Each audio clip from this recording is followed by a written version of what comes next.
हरे कृष्णा।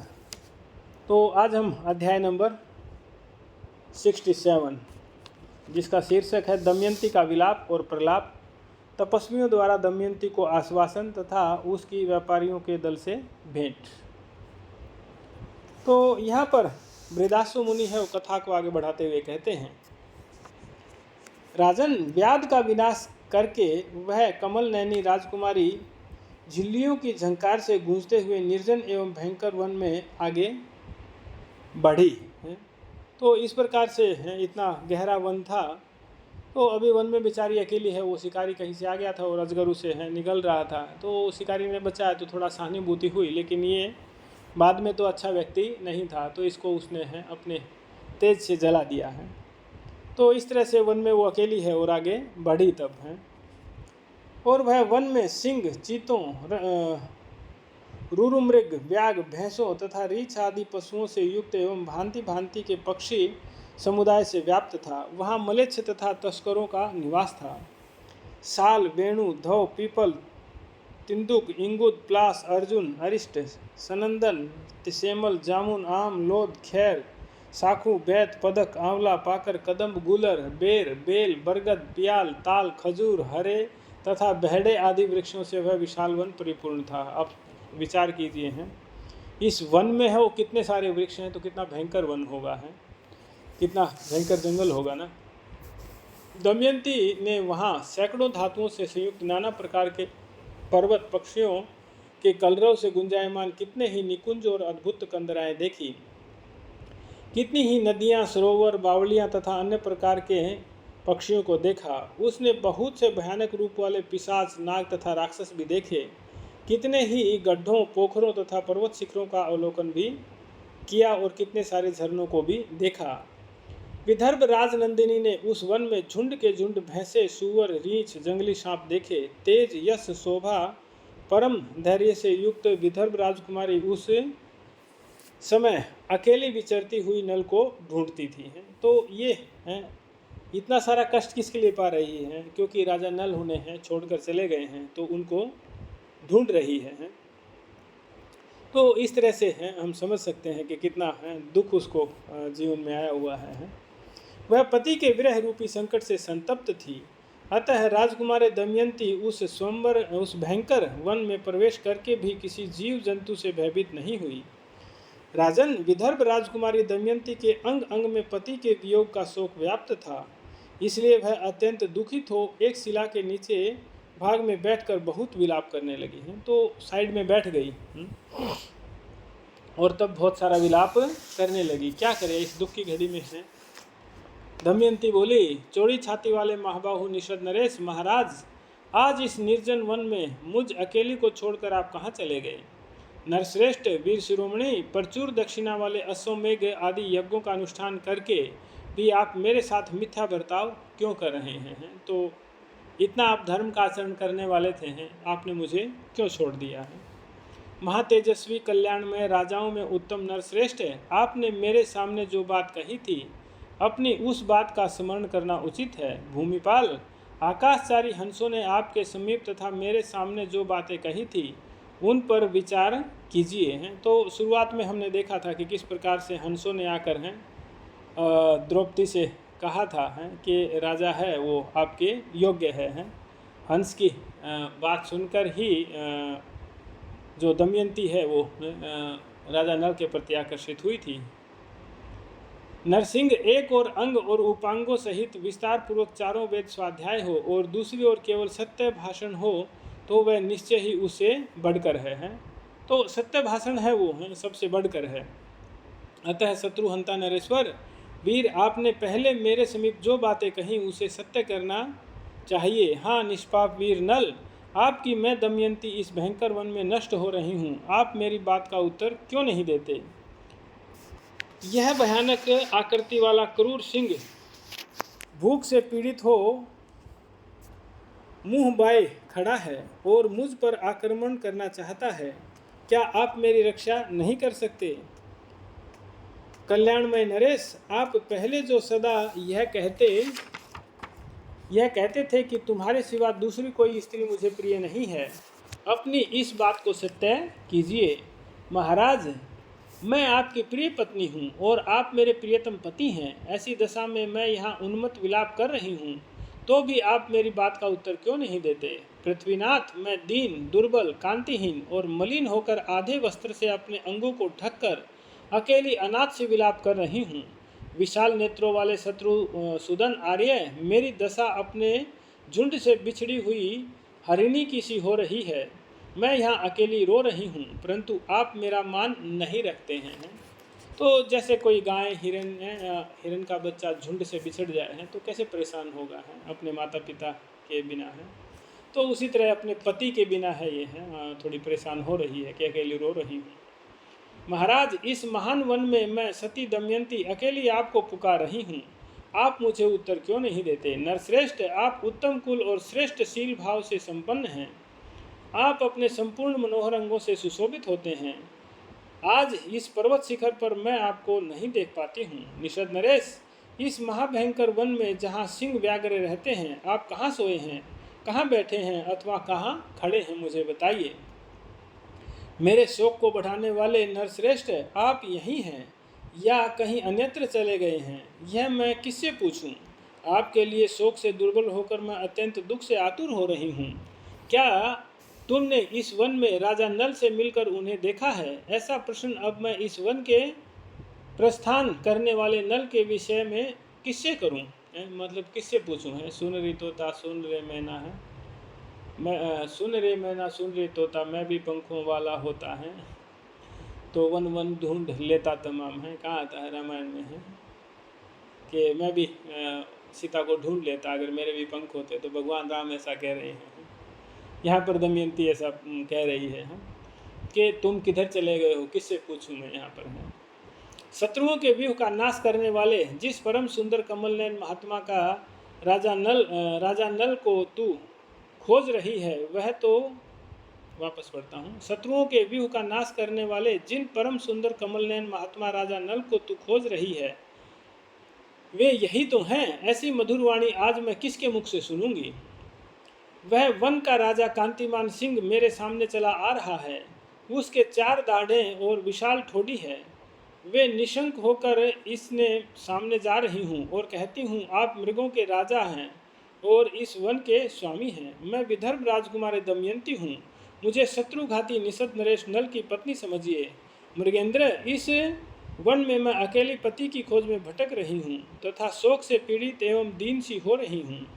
यदि आपने नल को यहाँ कहीं देखा हो तो उसका कुशल समाचार बताकर मुझे आश्वासन दीजिए, अथवा वनराज मृगश्रेष्ठ, यदि आप नल के विषय में कुछ नहीं बताते हैं तो मुझे खा जाएं और इस दुख से छुटकारा दे दें। हैं तो इतना पति के विरह में ये है, अपने आप को है कह रही है कि शेर से कहूँगी मुझे खा जाए क्योंकि मैं नहीं चाहती हूँ कि आपके बिना मैं जीवित रहूँ।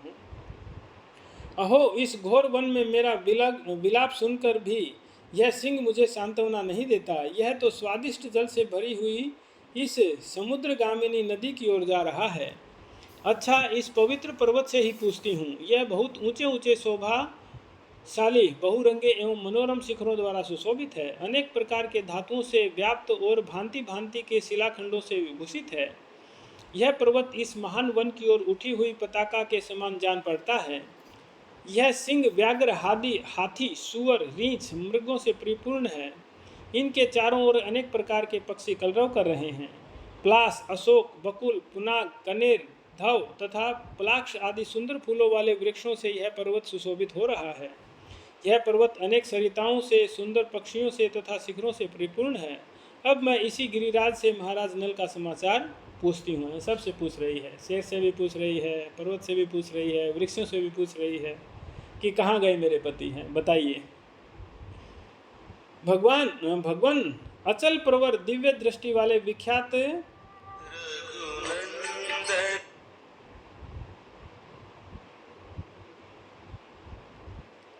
हरे कृष्ण।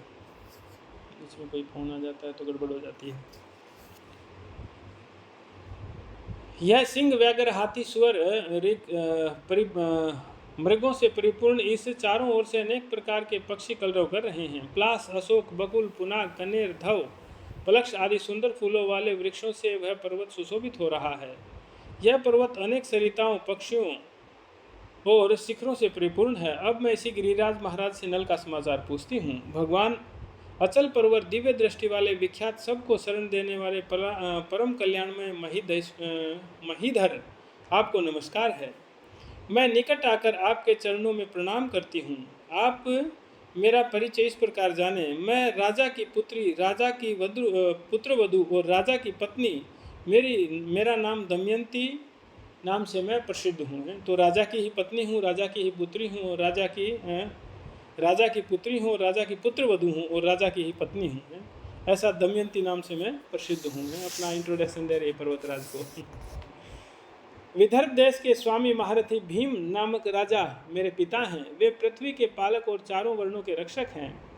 उन्होंने प्रचुर दक्षिणा वाले राजसूय और अश्वमेध यज्ञ का अनुष्ठान किया है।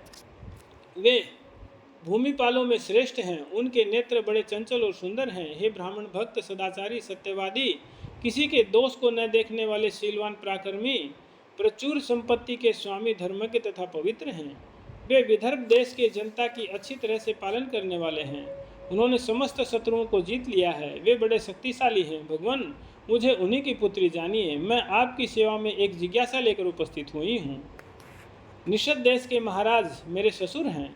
वे प्रातः स्मरणीय नरश्रेष्ठ वीरसेन नाम से विख्यात हैं।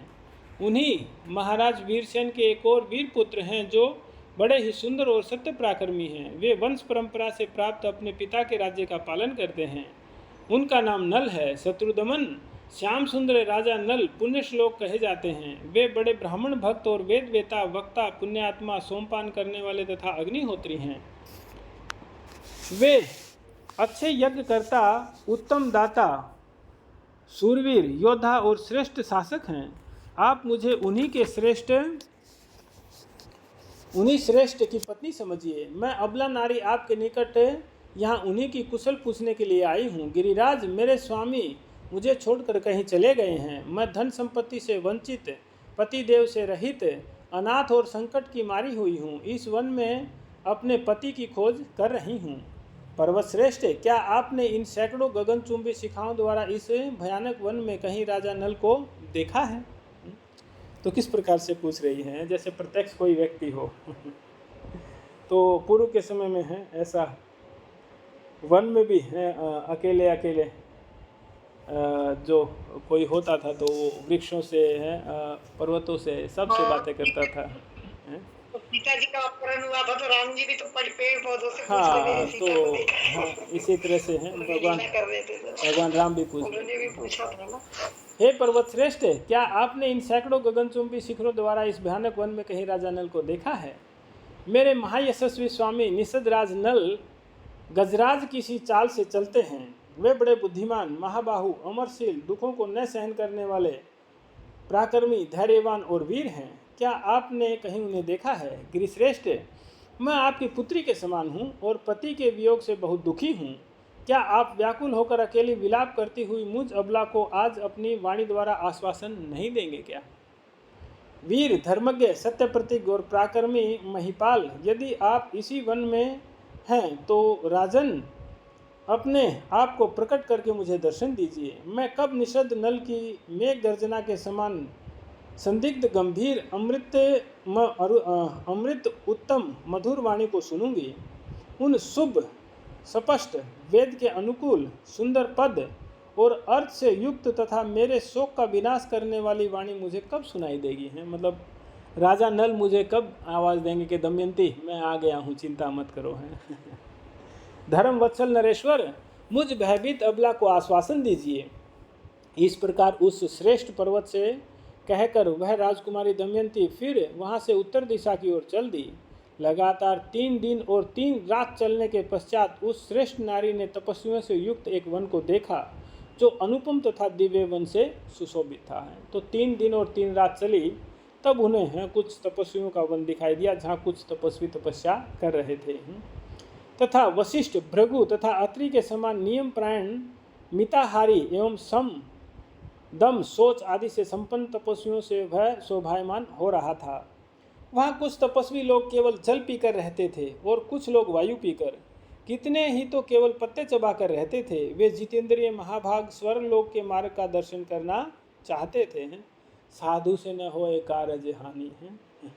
पीछे व्याध मिला तो उसने लाभ उठाना चाहा है दमयंती का, लेकिन दमयंती राजा की पुत्री है, इसलिए वो जानती है साधु से न होए कारज हानि है। तो साधु से कोई कार्य की हानि नहीं हो सकती है। कभी अगर कोई साधु का बाना पहने है और राक्षस है तो उससे हो सकती है। लेकिन यहाँ पर तो बताया कोई एक समय वायु पीकर रहता है, कोई पत्ते चबा कर रहता है, कोई जल पीकर रहता है, अर्थात यहाँ पर सच्चे साधु रहते हैं तो उनसे हानि नहीं हो सकती है। इसलिए दमयंती को थोड़ी तो मन में शांति आई होगी है। वल्कल और मर्ग चरम धारण करने वाले उन जितेंद्रिय मुनियों से सेवित एक रमणीय आश्रम मंडल दिखाई दिया, जिनसे प्राय तपस्वी लोग ही निवास करते थे। उस आश्रम में नाना प्रकार के मृगों तथा वानरों समुदाय भी विचरते थे। तपस्वी महात्माओं से भरे हुए उस आश्रम को देखते ही दमयंती को बड़ी सांत्वना मिली। उसकी बोहें बड़ी सुंदर थी, केस मनोहर जान पड़ते थे, नितंब भाग, स्तन, दंत पंक्ति और मुख सभी सुंदर थे। उनके मनोहर कमजोर नेत्र विशाल थे। वह तेजस्विनी और प्रतिष्ठित थी। उनके मनोहर कजरारे नेत्र विशाल थे, कमजोर कह गया मैं, कजरारे हैं। वह तेजस्विनी और प्रतिष्ठित थी। महाराज वीरसेन की पुत्र वधू हैं, क्योंकि राजा नल के पिता का नाम है वीरसेन है।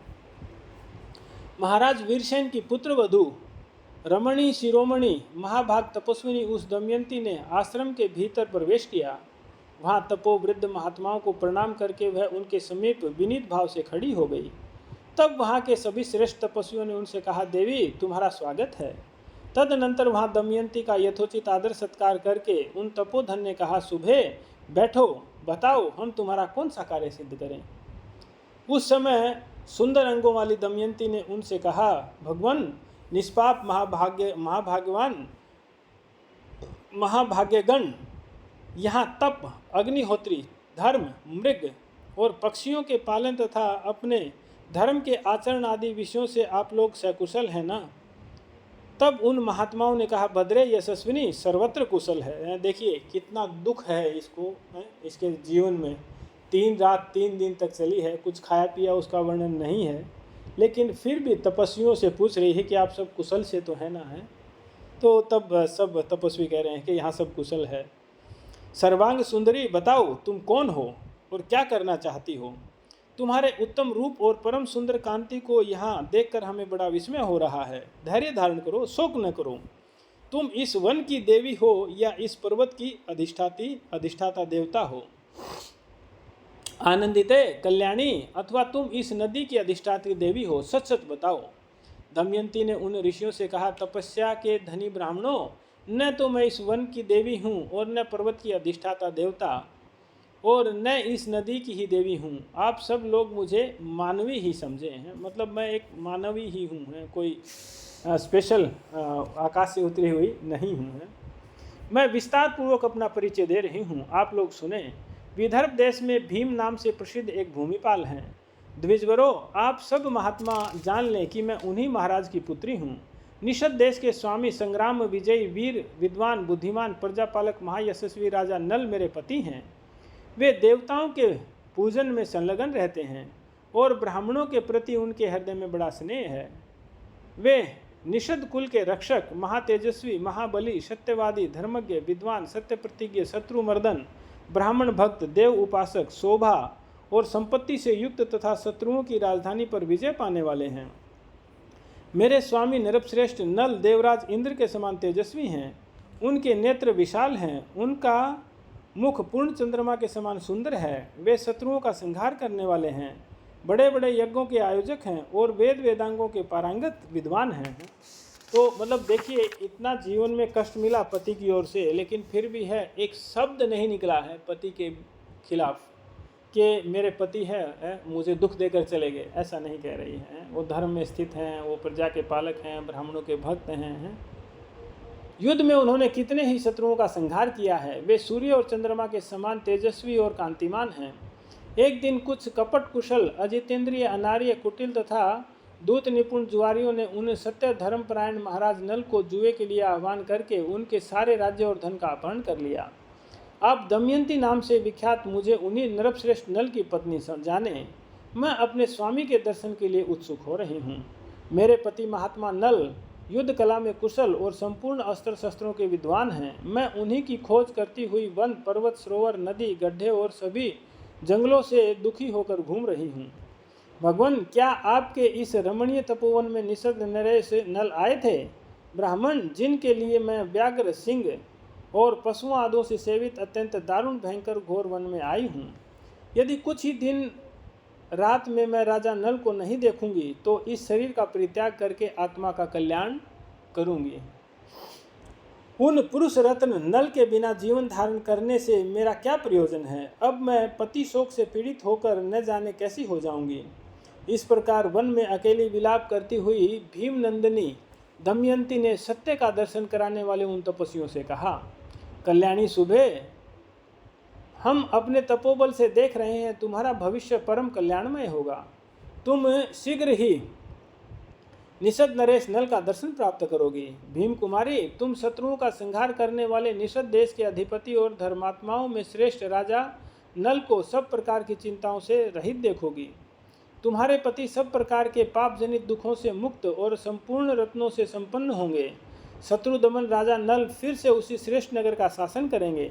वे शत्रुओं के लिए भयदायक और सुहृदों के लिए शोक का नाश करने वाले होंगे। कल्याणी, इस प्रकार सकुशल सतकुल में उत्पन्न अपने पति को तुम नरेश के पद पर प्रतिष्ठित देखोगी। हैं तो यहाँ पर तपस्वी कह रहे हैं तुम्हारा भविष्य बहुत अच्छा है और तुम्हारे पति वापस से राजा बनेंगे। हैं नल की प्रियतमा महारानी राजकुमारी दमयंती से ऐसा कहकर वे सभी तपस्वी अग्निहोत्र और आश्रम सहित अदृश्य हो गए।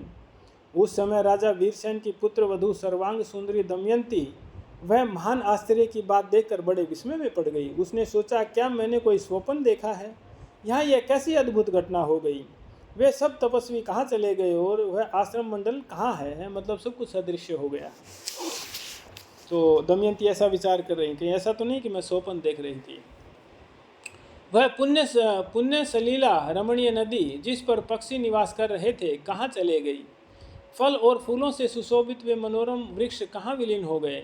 पवित्र मुस्कान वाली भीमपुत्री दमयंती बहुत देर तक इन सब बातों पर विचार करती रही। तत्पश्चात वह पति शोक परायण और दीन सी हो गई और उसके मुख पर उदासी छा गई। तदनंतर वह दूसरे स्थान पर जाकर अश्रु गदगद वाणी से विलाप करने लगी। उसने आंसू भरे नेत्रों से देखा, वहाँ से कुछ ही दूरी पर एक अशोक का वृक्ष था।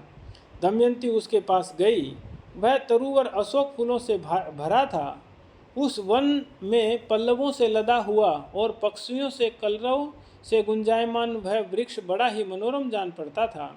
उसे देखकर वह मन ही मन कहने लगी, अहो, इस वन के भीतर यह अशोक बड़ा ही सुंदर है। यह अनेक प्रकार के फल फूल आदि अलंकारों से अलंकृत सुंदर गिरिराज की भांति सुशोभित हो रहा है।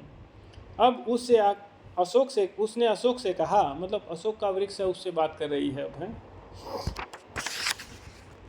उसने अशोक से कहा, प्रिय दर्शन अशोक, तुम शीघ्र ही मेरा शोक दूर करो। क्या तुमने शोक, भय और बाधा से रहित शत्रु दमन राजा नल को देखा है? क्या मेरे प्रियतम दमयंती के प्राणवल्लभ निषद नरेश नल पर तुम्हारी दृष्टि पड़ी है? उन्होंने एक साड़ी के आधे टुकड़े से अपने शरीर को ढक रखा है। उनके अंगों की त्वचा बड़ी सुकुमार है। वे वीरवर नल भारी संकट से पीड़ित होकर इस वन में आए हैं। अशोक वृक्ष, तुम ऐसा करो जिससे मैं यहाँ से शोक रहित होकर जाऊँ। अशोक उसे कहते हैं जो शोक का नाश करने वाला हो। अतः अशोक, तुम अपने नाम को सत्य करके सार्थक करो। इस प्रकार शोकार्त हुई सुंदरी दमयंती उस अशोक वृक्ष की परिक्रमा करके वहाँ से अत्यंत भयंकर स्थान की ओर गई। उसने अनेक प्रकार के वृक्ष, अनेक प्रकार के सरिताओं, बहुसंख्यक रमणीय पर्वतों, अनेक मृग पक्षियों, पर्वत की कंदराओं तथा उनके मध्य भागों और अद्भुत नदियों को देखा। उनके तट पर क्रोंच, कुरर और चक्रवाक आदि पक्षी कूज रहे थे। कछुए, मगर और मछलियां भरी हुई वह नदी विस्तृत टापू से सुशोभित हो रही थी।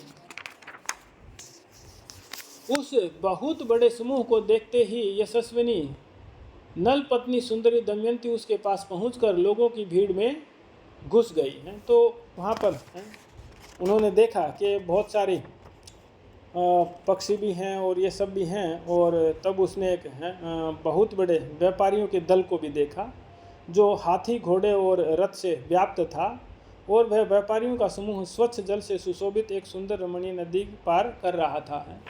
तो ये दमयंती भी है, उसके साथ में ही उस दल में, भीड़ में चली गई है। उसका रूप उन्मत्त स्त्री का सा जान पड़ता था। वह शोक से पीड़ित, दुर्बल, उदास और मलिन हो रही थी। उसने आधे वस्त्र से अपने शरीर को ढक रखा था और उसके केशों पर धूल जम गई थी। वहाँ दमयंती को सहसा देखकर कितने ही मनुष्य भय से भाग खड़े हुए। कोई भारी चिंता में पड़ गए और कुछ लोग चीखने चिल्लाने लगे।